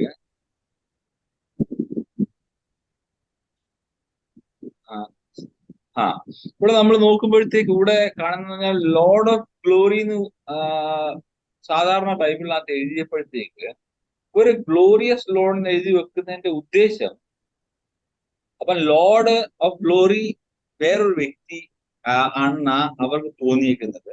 അത് പിതാവിന്റെ ഒരു ടൈറ്റിലാ. അതുകൊണ്ട് അവര് ഒരു ഗ്ലോറിയസ് ലോർഡ് എന്ന് യൂസ് ചെയ്യുമ്പോഴത്തേക്ക് അതിനെക്കാളും ഒരു ചെറിയനായ പുത്രന്റെ സ്ഥാനത്ത് ഒരു ലോർഡ് ആക്കി വെക്കാന്നുള്ള രീതിയിലാ ഈ ഒരു മാറ്റങ്ങൾ വരുത്തിയിരിക്കുന്നില്ല ഈ ഒരു വേർഷനകത്ത്. പക്ഷെ നമ്മൾ ഇതിനകത്ത് നോക്കേണ്ട ഒരു ഭാഗം എന്ന് പറഞ്ഞു കഴിഞ്ഞാൽ, നമ്മള് revelation 17:14 വായിക്കുമ്പോഴത്തേക്ക് these shall make war with the lamb and the lamb shall overcome them, for he is Lord of lords and King of kings. അപ്പൊ നമ്മൾ ഇച്ചിരി നേരത്തേക്ക് ഒന്ന് വിചാരിക്കാൻ, ലോർഡ് ഓഫ് ഗ്ലോറി പിതാവായ ദൈവമാണ്. അപ്പം പിതാവായ ദൈവമാണ് സ്വർഗത്തിലെ കർത്താവ്. ആ സ്വർഗത്തിലെ കർത്താവും രാജാവായിരിക്കുന്ന പിതാവായ ദൈവമാണെങ്കിൽ ഈ പുത്രനായ ദൈവം ഈ ലോർഡ് ഓഫ് ലോർഡ്സ് എങ്ങനെയാവുന്നത്? എല്ലാ ലോർഡ്സിനെക്കാട്ടിലും മേലായ ലോർഡാണ് ലോർഡ് ഓഫ് ലോർഡ്സ് എന്ന് പറയുന്നത്. അതുകൊണ്ടാണ് അങ്ങനെ പറയുന്നത്. എല്ലാ കർത്താക്കന്മാരുടെ മേലായ കർത്താവായോണ്ടാണ് ലോർഡ് ഓഫ് ലോർഡ് എന്ന് പറയുന്നത്. അങ്ങനെ കിങ് ഓഫ് കിങ്സ് എന്ന് പറയുമ്പോഴത്തേക്ക് എല്ലാ രാജാക്കന്മാരെ, ഭൂമിയിലെ എല്ലാ രാജാക്കന്മാരുടെ മേളത്തെ രാജാവായി യേശു എങ്ങനെ ആയി തീരാൻ സാധിക്കും? യേശുവിന് ഒരിക്കലും സാധിക്കത്തില്ല. വേറൊരു വ്യക്തിയാണെങ്കിൽ ഒരിക്കലും സാധിക്കത്തില്ല. പിതാവ് ജീവനോട് ഇരിക്കുമ്പം യേശുവിന് രാജാവും ആവാനൊക്കത്തില്ല, യേശുവിന് കർത്താവ് ആവാനൊക്കത്തില്ല. പിതാവായ ദൈവമാണെങ്കിൽ ദൈവം ആത്മാവാണ്, ആത്മാവിന് ഒരിക്കലും മരിക്കാനും ഒക്കത്തില്ല. അപ്പൊ യേശുവിന് ഒരു സമയത്തും രാജാവാനും അല്ലെങ്കിൽ കർത്താവാവാനും ഉള്ള ഒരു സാധ്യതയില്ല. പക്ഷെ നമുക്ക് മനസ്സിലാക്കേണ്ടത് ഇത് ഒന്നാണ്. ഞാനും പിതാവും ഒന്നാന്ന് പറയുന്നപ്പോഴത്തേക്ക് നമ്മൾക്ക് മനസ്സിലാവേണ്ടതെന്ന് പറഞ്ഞാൽ യേശുവിന്റെ ഗ്ലോറിയും പിതാവിന്റെ ഗ്ലോറിയും യേശു തന്നെ same Lord, Jesus is the Lord എന്നുള്ള കാര്യം ഉള്ള വിശ്വാസം ഇത് ഇവർക്ക് ഇല്ലാത്തതുകൊണ്ടാണ് ഇവർ വേറൊരു ലോർഡ്, വേറൊരു ഗ്ലോറിയസ് ലോർഡ് ആക്കേണ്ടി വരുന്നതുള്ള കാര്യമാണ് നമ്മൾ മനസ്സിലാക്കേണ്ടത്. ബൈബിൾ പഠിപ്പിക്കുന്നത് യേശു തന്നെ കർത്താവ്, യേശു തന്നെ രാജാവ് എന്നുള്ള കാര്യമാണ് പഠിപ്പിക്കുന്നത്. അപ്പം അങ്ങനെ വരുമ്പോഴത്തേക്ക് ഇവിടെ ഡോക്ടറൈൻ പൊളിയുന്നതുകൊണ്ടാണ് അവർക്ക് വേറെ ബൈബിളിനകത്ത് ഈ വേർഡ്സുകളൊക്കെ മാറ്റേണ്ടി വരും. ഇത്രയും എനിക്ക് പറയാനുള്ളത്. Thank you very much. ഇന്നത്തെ ഈ സെഷനായിട്ട് ഇവിടെ നിങ്ങൾ ചേരുവാൻ നിങ്ങൾ വരാൻ, ഈ വീഡിയോ കാണുവാനൊക്കെ ദൈവം കൃപ നൽകിയല്ലോ. ഇവിടെ നമ്മൾ കണ്ടത് പല വചനങ്ങളിൽ വ്യത്യാസം വരുത്തിയിട്ട് വേറെ ഒരു കർത്താവിനെ സൃഷ്ടിക്കുവാൻ ശ്രമിക്കുക. അതായത് നമ്മൾ പൗലോസിനെ ഈ ഒരു കാര്യത്തിൽ നമ്മൾ നോക്കുമ്പോൾ പൗലോസിന് കിട്ടിയ വെളിപ്പാടനുസരിച്ച് പൗലോസ് ഈ കർത്താവിനെ പിന്തുടരുന്ന ആൾക്കാരെ എല്ലാം അവരെ കൊന്ന് അവരുടെ പുറകെ പോയ ആള് ദമസ്കോസില് അവരെ തേടിപ്പോയി അവരെ എങ്ങനെയെങ്കിലും കൊല്ലാൻ വേണ്ടി പോയ മനുഷ്യനാണ്. ആ തേജസിന്റെ കർത്താവിനെ പോകുന്ന വഴി കാണുകയും അവന്റെ കാഴ്ച നഷ്ടപ്പെടുകയും പിന്നെ കർത്താവിന്റെ നാമത്തിൽ സ്നാനമേറ്റ് കർത്താവിന്റെ ആത്മാവിനെ പ്രാപിച്ച് ഈ കർത്താവിന്റെ വലിയ വെളിപ്പാടുകളെ എല്ലാം നൽകിയത്. ആ പൗലോസ് ആണ് പറയുന്നത്, 1 തീമോത്തിയോസ് 6:13 മുതലുള്ള വാക്യത്തിൽ പറയുന്നു, അവൻ കണ്ടുകൂടാത്ത, ആർക്കും കാണുവാൻ സാധിക്കാത്ത വെളിച്ചത്തിൽ വസിക്കുന്ന അവൻ ഏകാധിപതി, അതായത് ഒരു ഒരു ഒരു അധിപതി മാത്രമേ ഉള്ളൂ, അവൻ ഏകാധിപതിയാണെന്നാണ് പറയുന്നത്. അപ്പം പൗലോസ് കണ്ടതും പ്രവാചകന്മാരും കണ്ടതും സ്വർഗത്തിലിരിക്കുന്ന തേജസ്സുള്ള മനുഷ്യപുത്രന് സമനായ ഒരുവനെ മാത്രമാണ്. അപ്പോൾ ആ ഒരു ദൈവം തന്നെയാണ് തൻ്റെ ആ സ്വർഗത്തിലെ സിംഹാസനത്തിന്റെ പദവി അവൻ അവിടെ ഇരിക്കുമ്പോൾ തന്നെ അവൻ തന്നെത്താൻ താഴ്ത്തി വേഷത്തിൽ മനുഷ്യനായി ഈ ലോകത്തിൽ കടന്നു വരികയും ആ പുത്രൻ എന്ന ശരീരത്തിൽ നിന്നുകൊണ്ട് വേല ചെയ്ത് നമ്മുടെ രക്ഷയ്ക്കായിട്ട് മാർഗം തെളിയിക്കുകയും ചെയ്തത്. ദൈവം ഈ വചനങ്ങളാലെല്ലാം നിങ്ങളെ അനുഗ്രഹിക്കട്ടെ. സത്യമാർഗത്തിലും സത്യസുവിശേഷത്തിലും നിങ്ങൾക്ക് കടന്നു വരുവാനും ഈ വഞ്ചനകളിൽ നിന്നും ദൈവം നിങ്ങളെ വിടുവിക്കുവാനും എല്ലാം ഈ ഒരു ക്ലാസ്സുകൾ സഹായിക്കട്ടെ എന്ന് പ്രാർത്ഥിച്ചുകൊണ്ട് ഞാൻ എൻ്റെ ലൈവിനെ ഇവിടെ നിർത്തുന്നു. ദൈവം എല്ലാവരെയും അനുഗ്രഹിക്കട്ടെ. Thank you.